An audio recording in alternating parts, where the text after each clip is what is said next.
For years they've arrived by boat, hoping for a better life in a great southern land. But now a refugee swap deal between Australia and Malaysia is trying to end the practice of illegal people smuggling. But can it work? And if Malaysia's not signed up to the UN Refugee Convention, where are the guarantees? This is Inside Story.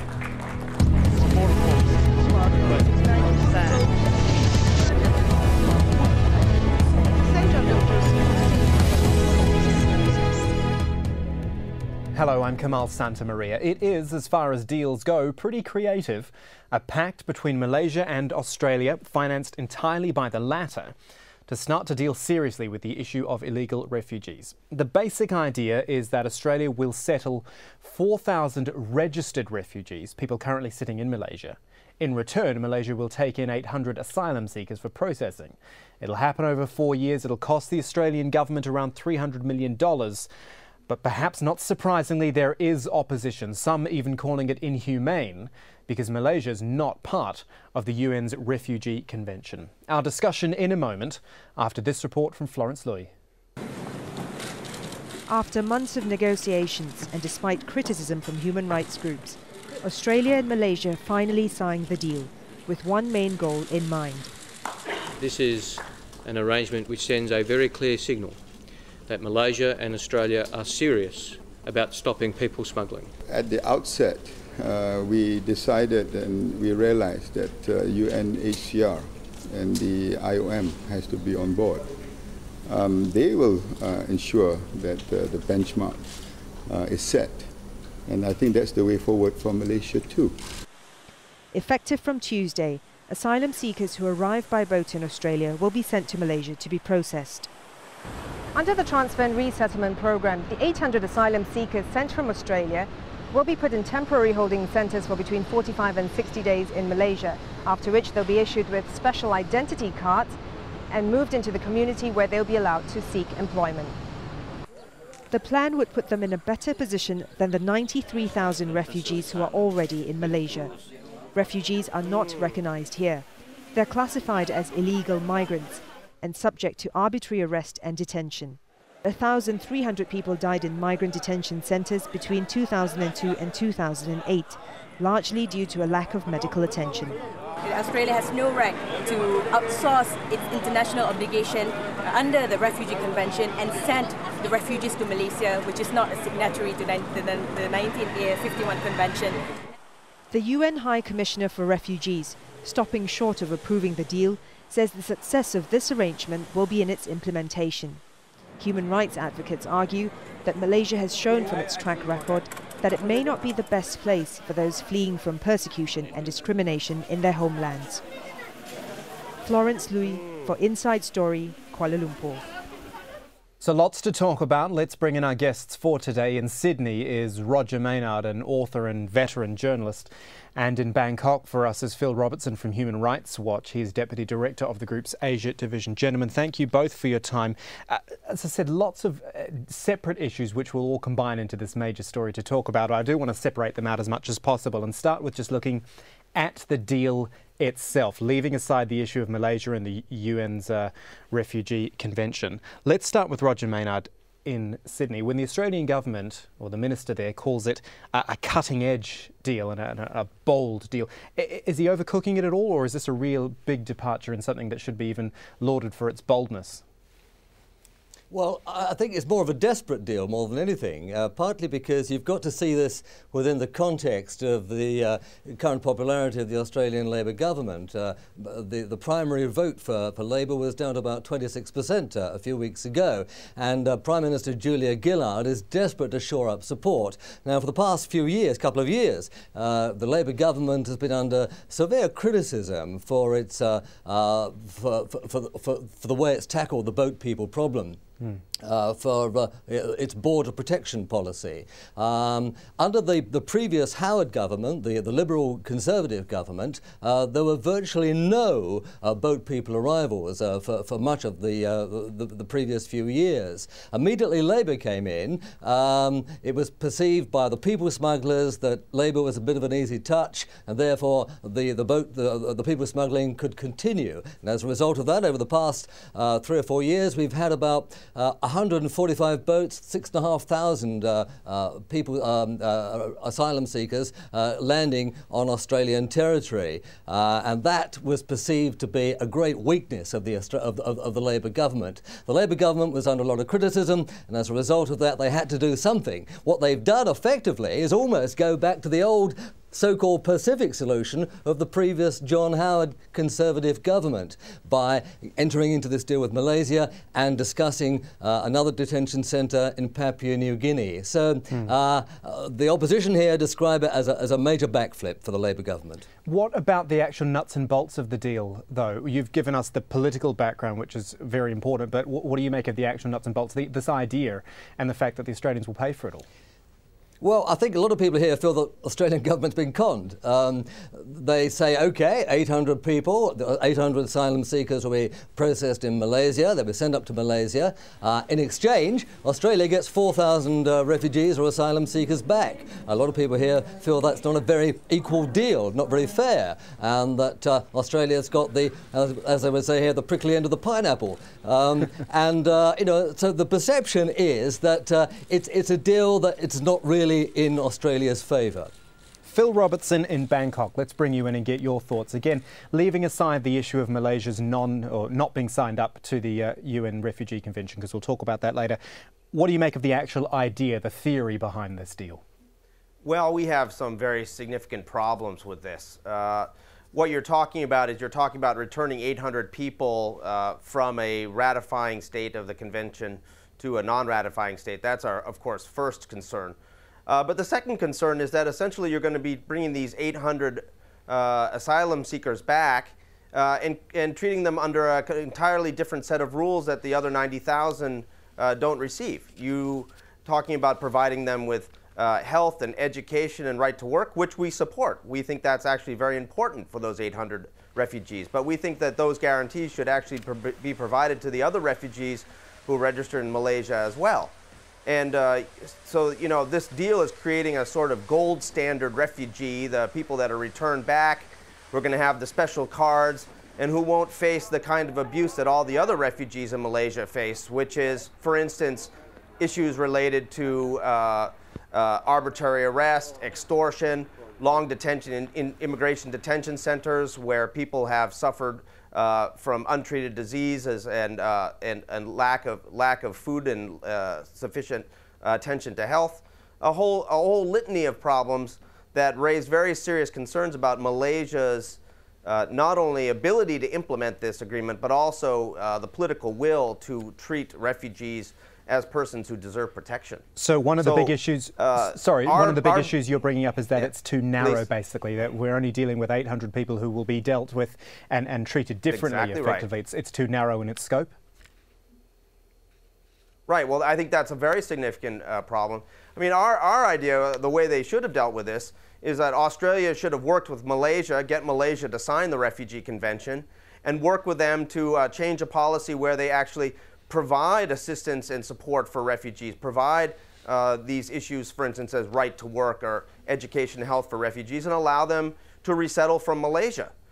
Essentially what you've done is you've created a new category of refugees in Malaysia, 800 persons. I expect it will fill up very quickly.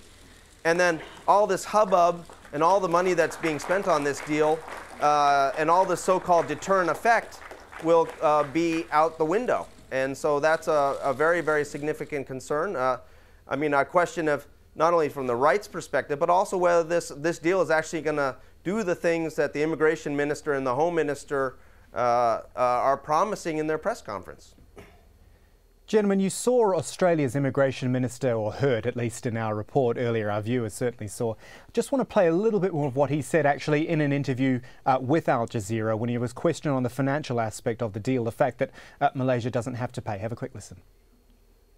This is an arrangement by which Malaysia has nothing to gain. We are assisting in monetary terms, but we're assisting Malaysia in the processing of 4,000 extra genuine refugees who've been through the process of UNHCR mandate and have been waiting for resettlement. That's appropriate. Australia can take more refugees, but we want those refugees to have been through the proper processes and to have been referred to us by the UNHCR for resettlement, not self-selecting their settlement by getting on a dangerous boat.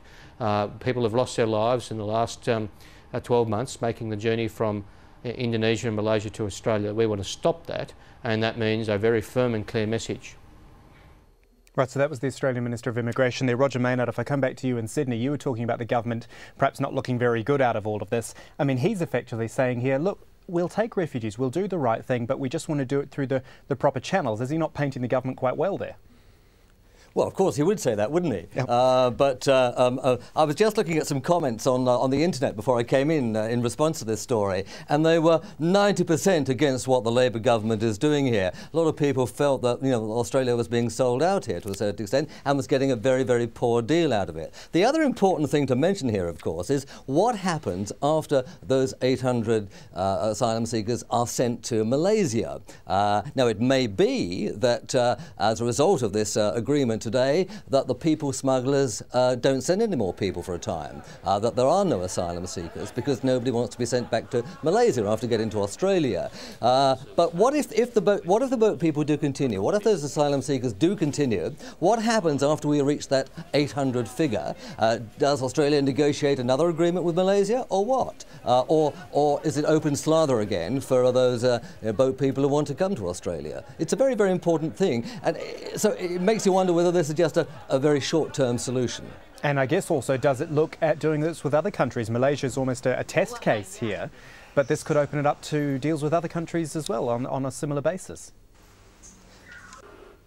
Well, that's possible, I suppose. Yeah, I mean, that has been canvassed, I think. And the other point, of course, is that Australia is considering opening up or negotiating a similar detention facility in Papua New Guinea. But the opposition would argue, well, we've already had a detention centre in Nauru, which was perfectly acceptable, the island of Nauru. They also had a detention centre in Papua New Guinea as well. Why not go back to, how it was before? But, of course, the government don't really want to be seen to be cozy or replicating what happened under the Conservative Howard government. Well, actually, let's just stay with that one more moment before I go back to Phil Robertson, because you've mentioned quite a few times, Roger, this centre on Nauru, the Pacific Solution as it was known, born out of that incident. I think it was 10 years ago now, the MV Tampa and the Afghan refugees who were on board.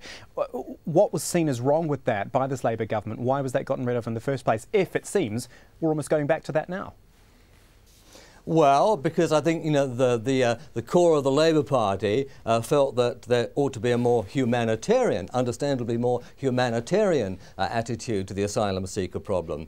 Labour, obviously a left-leaning organisation, had a great deal of sympathy for asylum seekers and refugees trying to get to Australia. But of course, that had its electoral cost, and they're now seeing that electoral cost by this, a very, very a critical assessment of the Labour's border protection policy. It's not only the border protection policy, I hasten to add, it's also the carbon price, which is the subject of a big debate here at the moment. But certainly border protection and asylum seekers and boat people are a very, very present topic in Australian society, and always have been, I suppose. One of the more controversial aspects of this deal, gentlemen, is the fact, and I've mentioned this before, the fact that it's been signed off with Malaysia not being a signatory to the UN's Convention on Refugees, and something which does date back a long time. Just some background for our viewers. This came into force back in April of 1954. There are 148 signatories to the convention, the most recent being the Republic of Nauru, as Roger's been telling us about, involved in previous Australian efforts.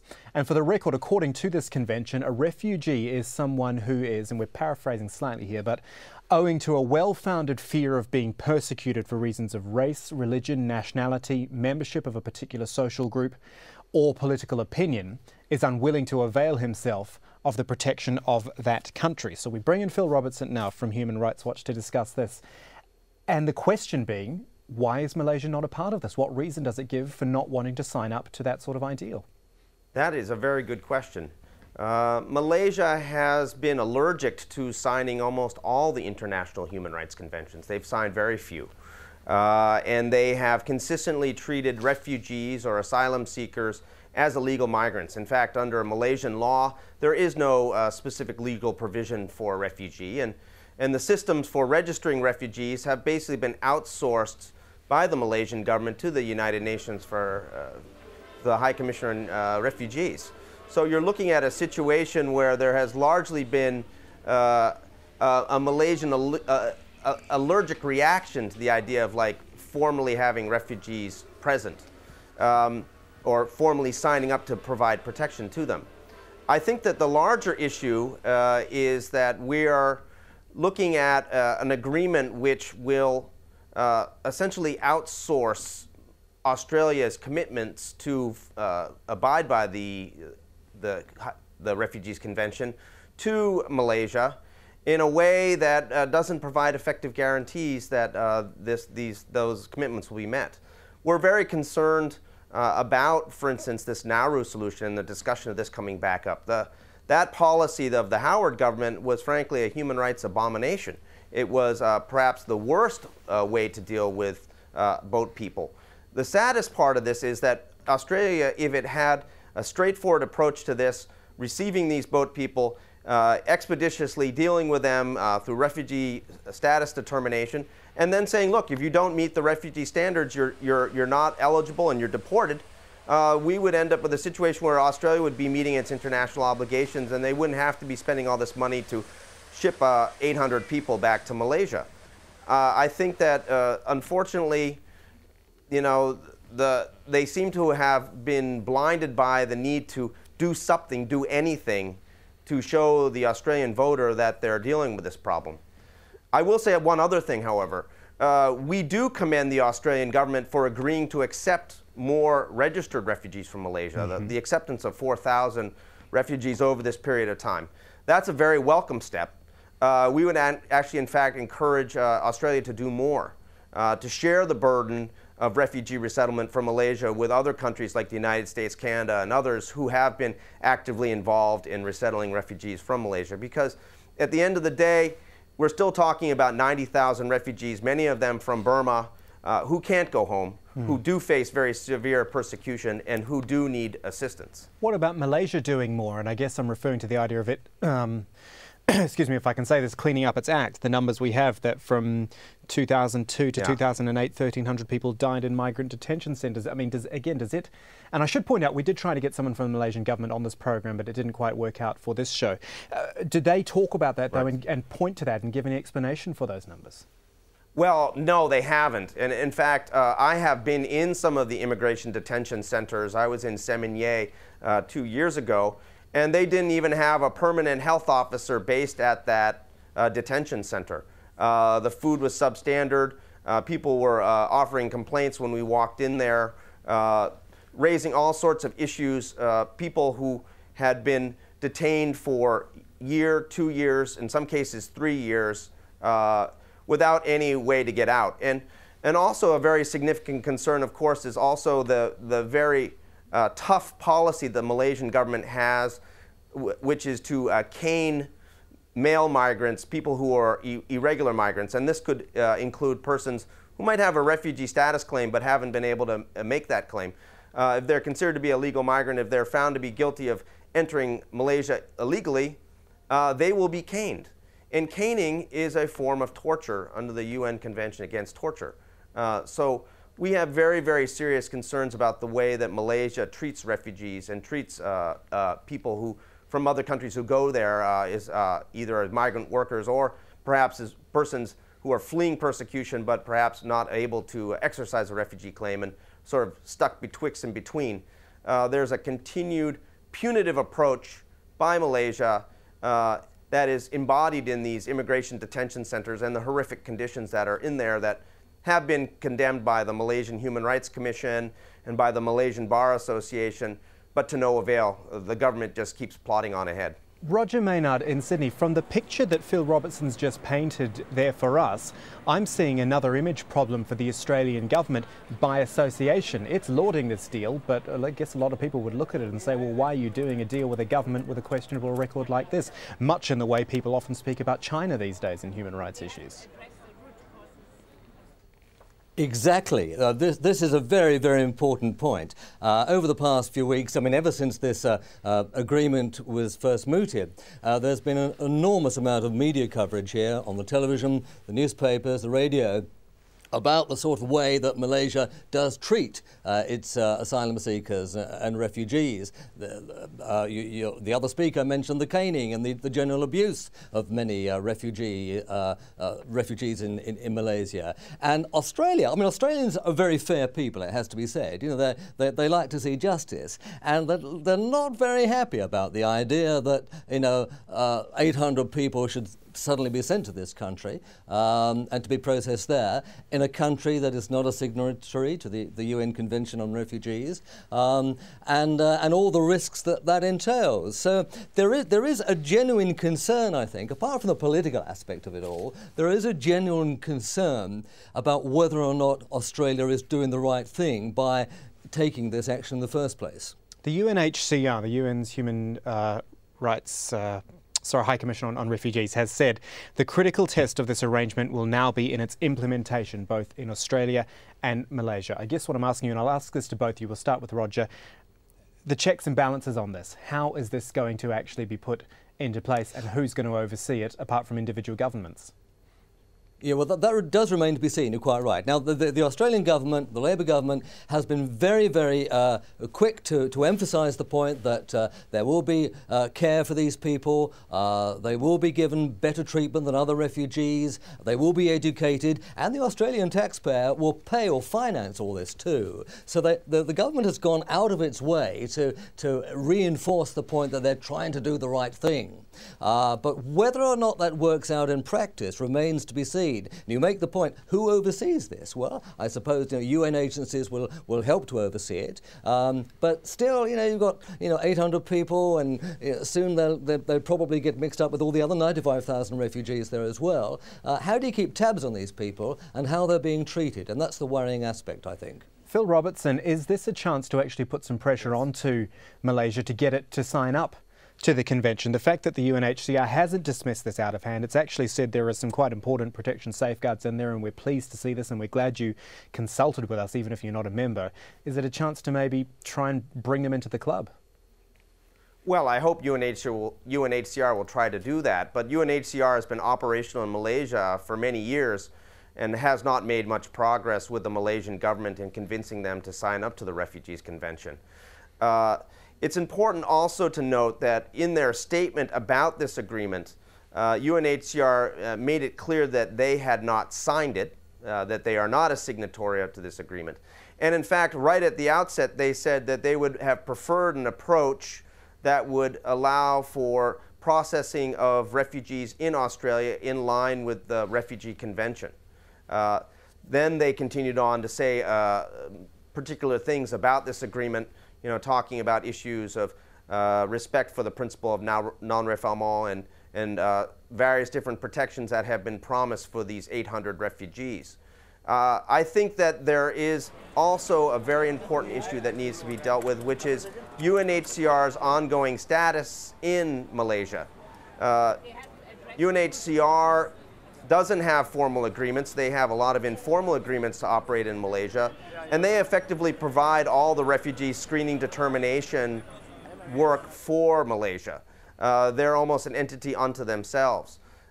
In this way, UNHCR is carrying a major burden on this. And not only UNHCR, but also International Organization for Migration, or IOM, are included in this agreement. But it's quite clear as you read the agreement that the primary actors here, the people who are going to be determining what takes place, are the governments of Australia and Malaysia.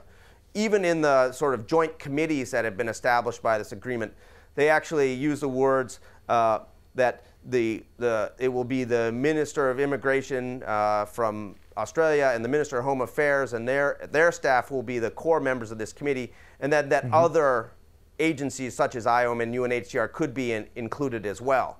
So, you know, I'm very, very concerned that the ability of UNHCR and IOM to effectively influence this process, especially if this agreement starts having problems or starts failing in providing the protections that are guaranteed, that this could they might not have the necessary leverage to ensure that the various different protections that they want to see are actually implemented, and that's why UNHCR is again saying implementation is so important. Gentlemen, we're going to have to leave it there, but I do want to thank both of you. Roger Maynard joining us in Sydney and Phil Robertson was in Bangkok. Thank you. And thank you to you, our viewers, for joining us for Inside Story. You can send in your comments and your suggestions. InsideStory@aljazeera.net is our email address. From the whole team, it's goodbye for now.